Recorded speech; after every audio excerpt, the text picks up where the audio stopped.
একজন প্রহরী বিদ্যালয়ের অধ্যক্ষের মৃতদেহ দেখতে পেয়েছিলেন এবং তৎক্ষণাৎ গোয়েন্দা মেহুলকে ফোন করে ডেকেছিলেন।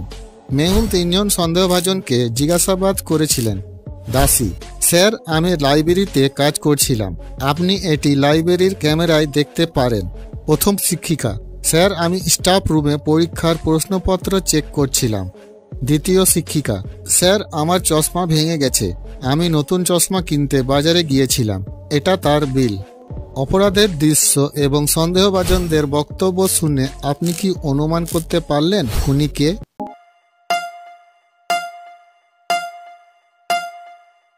দ্বিতীয় শিক্ষিকার ভাঙা চশমা অধ্যক্ষের অফিসে পাওয়া গেছে, তিনিই হত্যাকারী। যদি আপনি গল্পগুলো পছন্দ করেন তো দয়া করে লাইক, সাবস্ক্রাইব করুন আর বেল আইকনটি প্রেস করবেন। আর হ্যাঁ, কমেন্ট করতে ভুলবেন না।